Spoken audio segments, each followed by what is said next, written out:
네, 안녕하세요. 시작하겠습니다. 오늘은 신통기획 재개발 지정을 직접 추진하는 거에 대해서 같이 한번 해볼게요. 저랑 같이 지금 여기 계신 분 중에서도 공부를 해가지고 지금 뭐 가로정비 사업이라든가 소규모 재개발 동의서를 걷는 작업을 해보신 분도 있고, 이제 이렇게 하다 보면은 이제 한 단계 한 단계 가다 보면 관리처 분도 한번 해보고, 그리고 이제 조합원 분양 신청도 해보고, 뭐 시공사 선정도 해보고 하겠죠. 근데 여기는 안 계시지만 뭐 앞단에서 한 7, 8년 전에 수업 들으셨던 분들 중에서는 지금 조합장을 하고 계신 분도 계시고 많이 있어요. 나중에 그런 적도 탐방가도 재밌을 것 같아요. 근데 여기 계신 분들은 아직 그 정도까지는 안 갔지만 이렇게 계속 하다 보면 어느 순간 이제 동의서도 걷고 이제 그런 분도 오겠죠. 그래서 신통기획은 어떻게 해야 될 건지에 대해서 조금 난이도가 있는 수업이 될 수도 있겠지만, 그래도 우리랑 같이 공부했던 분 중에서 실제로 추진하실 분이 있을 수도 있을 것 같아서 방법을 좀 알려드릴게요. 근데 뭐 별반 다르지는 않고요. 근데 좀 절차나 이런 것도 좀 알아야 될 필요가 있으니까. 근데 우리가 집을 짓는다라고 하면 집을 짓는다라고 해서 우리가 막 벽돌을 쌓고 시멘트를 바르고 하지는 않잖아요. 그런 사람들 부르면 되는 거죠. 그리고 뭐 우리가 인테리어를 한다고 해서 내가 인테리어 직접 한다고 해서 내가 막 뭐 기중기 불러다가 막 샤시를 붙이고 이러는 거 아니니까, 어떤 사람들이 어떤 일을 하는 사람인지 알고 그 사람들한테 정확하게 그 일을 시키면 되는 일이죠. 그래서 우리가 이거 공부하는 이유는 진짜 이 서류나 이런 것도 다 꾸민다는 기보다 이런 것들을 누군가한테 맡겨야 될 건지, 그리고 이거 할 때 어떤 걸 좀 중점적으로 봐야 될 건지 이런 걸 보도록 할 거예요. 그 전에 앞서서 이건 어떻게 보면 제가 이제 영상을 찍을 때 앞부분은 유튜브에 공개하잖아요. 그래서 공개할 영상으로 생각하시면 될 것 같아요. 신통기획이 왜 추진되었고 이게 어떤 방식이고 일반적인 재개발과는 뭐가 다른지 좀 배경을 좀 설명드려 보려고 해요. 이런 배경을 알아야 되는 이유는 다른 거 없고요. 어떤 사람이 신통기획을 추진한다, 모아탕을 추진한다라고 하면 이게 지정될 가능성이 있는지를 우선 저희가 판단하려면 이게 왜 생겨났고 이게 어떻게 흘러가는지 알아야 되기 때문에, 우리가 투자하려면 이 신통기획을 추진한다고 하는데 이게 되겠어? 안 되겠어에 대한 판단을 해봐야 되는 거고요. 두 번째는 진짜 우리가 추진하려고 하면 알아야겠죠. 내가 투자하려고 해서 가능성도 볼 필요가 있지만 내가 이거 진짜 추진해보고 싶은 데도 있을 거잖아요. 제가 최근에 한 군데 추진하고 싶은 지역이 생겼는데 지금 막 이렇게 저렇게 검토하는 중이에요. 그래서 검토를 하고 어느 정도 이제 이게 된다 싶으면은 직접 추진 한번 해볼 건데요. 신통은 저도 처음 해요. 근데 뭐 그렇다고 뭐 재개발이나 별반 다르지 않기 때문에 뭐 큰 차이는 없겠지만, 진짜 추진하려면 이게 어떻게 흘러가는지 알아야겠죠. 근데 또 마지막으로, 이게 박원순 서울시장 때 안 했던 사업이잖아요. 여기 오세훈 시장 때 하는 사업이잖아요. 바꿔서 얘기하면 시장이 바뀌면 또 상황이 바뀔 수도 있거든요. 그래서 이게 어떤 정치 세력에 의해서, 뭐 정치를 보자는 게 아니고요, 어떤 추진 세력에 의해서 어떻게 상황이 만들어졌고 이게 또 바뀔 가능성은 또 어떤 부분이 있는 건지도 좀 볼 필요가 있을 것 같아요. 그 과거를 한번 보면 다 기억하시겠지만 2011년도 5월, 6월, 7월 달쯤에 제 기억에 오세훈 씨가 이제 무상급식 문제 가지고 이제 서울시장 증서를 걸고 이 무상급식 투표를 하는 말도 안 되는 일이 있었죠. 제가 뭐 우습게 얘기를 하는 거지만 눈빛이 바뀌기 전에 오세훈이라고 부르죠, 저는요. 근데 그때 이거 하면서 졌고 사퇴를 했고요. 그래서 그 다음에 한 10월 달 정도쯤에 박원순 서울시장이 당선이 됐고, 이때 당시에 뭐 원래는 안철수가 더 높았는데 안철수 씨가 뭐 이렇게 밀어주면서 또 뭐 자기들끼리 또 밀어줬다가 또 배신하고 또 막 그런 일도 있었죠. 뭐 다 옛날 일이 돼버렸지만, 그러면서 어쨌거나 박원순 서울시장이 당선이 됐고, 그러면서 박원순 서울시장이 당선된 게 언제냐면 2011년 10월 달인데, 이분이 당선되고 나서 그때부터 막 이제 업무 보고를 받고 일을 하면서 제일 먼저 첫 번째 도시계획위원회가 열렸었어요. 그게 제 기억에 2012년 아마 초였던 것 같은데 2011년 11월 달이네요. 제 첫 번째 도시위원회가 열려서 나중에 공부할 기회가 있겠지만, 도시계획위원회의 위원회 구성은 거의 서울시장의 독점적 권한이에요. 그래서 서울시장의 오른팔 왼팔로 다 구성이 되거든요. 그래서 거의 서울시장이 하라는 대로 하는 모양새를 가지고 있어요. 물론 학계도 모집하고 일반 시민도 모집하고 하긴 하지만 실제적으로 그 구성을 서울시장이 판을 짜기 때문에 도시계획위원회는 전부 다 서울시장이 만든 사람이라고 보면 될 것 같아요. 그래서 거의 그분의 의지가 담겨져 있는 거죠. 그 인사권을 쥐고 있으니까.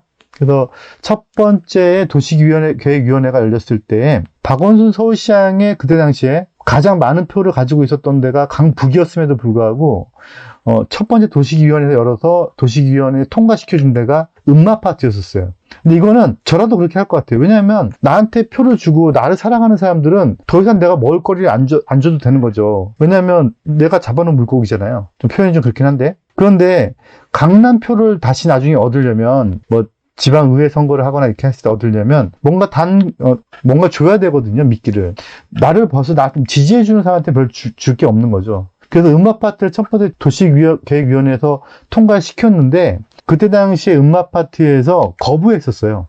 이때 음마파트의 추진위원장이 그냥 대놓고 그렇게 얘기했대요. 박원순 서울시장 때는 안 하겠다. 물론 지금도 안 하고 있긴 하지만, 그래서 거부했고, 그 다음에 도시계획위원회가 열린 데가 통과된 데가 가락시형이죠. 이건 잘 알고 있는 사실이죠.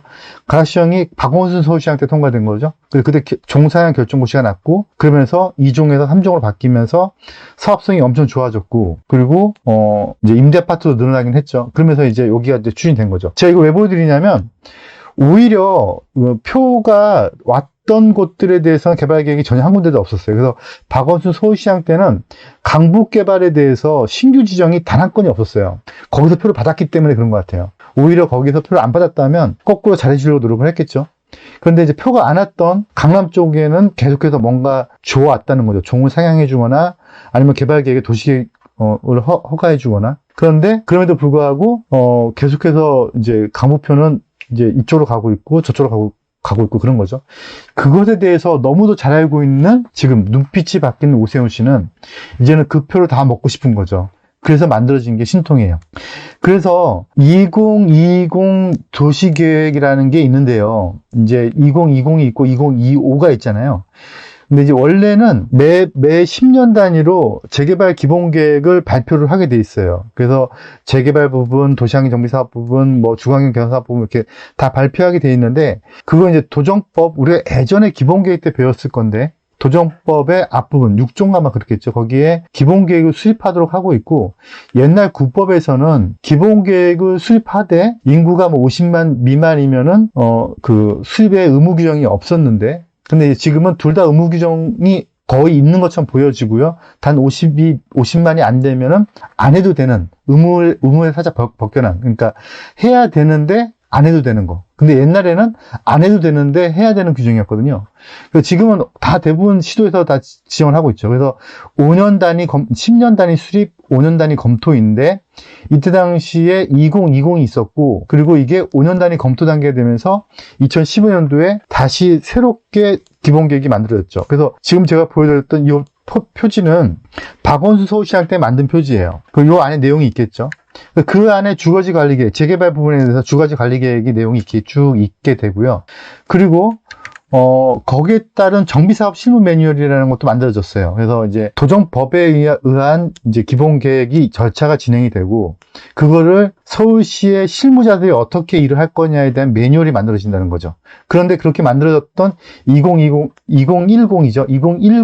2010년도에 2020을 만들었는데, 그걸 이제 2015년도에 2025년도 계획을 다시 수립을 한 거죠. 그러면서 정비사업 기본 매뉴얼이 만들어졌고, 이것에 따라서 강북 개발이 없었던 거예요. 그래서 거의 보존의 형태로 가고 있었던 거죠. 그래서 그때 당시에 이런 내용을 가지고 있었던 거를 이렇게 좀 이따 보여드릴 테지만, 이런 절차에 의해서 주민 제한형, 그래서 주민 제한을 되게 까다롭게 해놨었어요. 주민이 제한해서 재개발 지역이 원래 아닌 지역들을 주민이 제한해 재개발하는 방법에 대해서 상당히 많은 절차를 두고 있었던 거죠. 그랬다가 이제 눈빛이 바뀐 오세훈 씨가 돌아왔죠. 돌아와서 이제 2021년 4월 8일에 취임을 했죠. 그러고 나서 이제 바로 이제 본격적으로 드라이브를 걸었죠. 2021년 4월 8일에 취임을 하고 2021년 9월 23일날 도시중앙 정비 기본계획을 전면 다 변경 고시를 했죠. 이게 9월 13일이에요. 그래서 21년 4월 8일에 취임하자마자 바로 업무보고 받고 9월 13일날 바로 정비계획 기본계획을 변경을 해서, 그 변경된 내용들을 아까 보여드렸던 박원순 서울시장이 만났던 그 책자의 내용들을 전부 다 변경을 했어요. 이 변경된 내용을 보면 제일 중요한 것 중에, 나중에 다시 나올 거예요.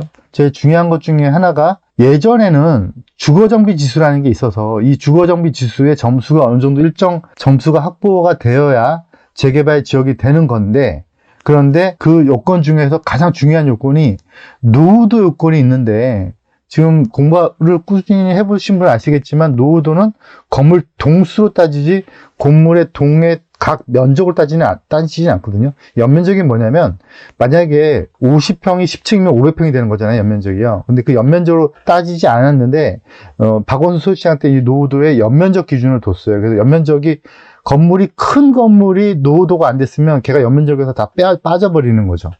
그래서 요 노후도 연면적 기준을 폐지했고요. 9월 23일 날. 그 다음에 각종 절차를 간소화시켰죠. 이게 지금 우리가 알고 있는 신속통합계획이고, 신속통합계획이라는 말은 그냥 어떻게 보면 브랜드의 개념이고, 이게 그때 당시에 9월 23일 날 도정법 기본계획 변경을 한 내용들인 거죠. 이거의 변경에 따라서 많은 분이 바뀌었는데 그 중에서 제일 이제 절차상 사전 타당성 검토 조사와 이거에 따른 주민 의견 조사가 폐지됐고요. 그리고 한 가지가 좀 강화된 거는 이제 주민 동의율이, 옛날에는 재개발을 주민들이 우리가 재개발을 한번 해줬으면 좋겠다라고 구청에다가 의견 제시를 할 때 사전 타당성 조사도 하고 그 조사에 따른 의견 조사도 하지만 대신에 주민 동의율이 10%면 됐던 것을 이걸 폐지하는 대신에 30% 이상으로 변경을 하게 됐죠. 제가 저희 사이트 여기 안에 오늘 수업자를 넣어드렸죠. 넣어드린 자료 중에서 오늘 봐야 될 게 두 가지죠. 한 가지가 제가 지금 수업하고 이 내용을 넣어드렸고, 또 한 가지가 서울시가 이제 신통기획을 할 때 이런 자료를 넣어줘라고 해서 안내문을 넣어준 게 있거든요. 이것도 같이 다운받아서 보셔야 돼요. 그건 좀 이따 이렇게 쭉 보여드릴 건데, 한 페이지가 한 40페이지 정도 되는 분량이에요. 그래서 지금 저랑 같이 가로택 정비 사업이나 소규모 재개발 사업에 연번 신청을 넣으신 분은 아시겠지만, 일정한 양식에 맞춰가지고 그걸 꾸며서 서류를 넣잖아요. 넣으면은 이제 구청에서 거기에 대해서 이제 확인을 하고 이제 하는데, 신통은 요거를 만들어야 돼요. 지금 여기 안내문에 뒤에 첨부 자료에 보여드리는 내용들을 다 채워 넣어야 되는데, 그런데 그 채워 넣기 위해서는 당연히 비용이 들어가겠죠. 왜냐하면 그걸 넣기 위한 전문가들이 아니니까. 그럼 왜 전문가들이 아니냐? 설계가 들어가줘야 되고요. 그 다음에 기타 기반 시설에 대한 점검이 들어가줘야 되는데, 그걸 다 우리가 일반인들이 알 수가 없거든요. 그래서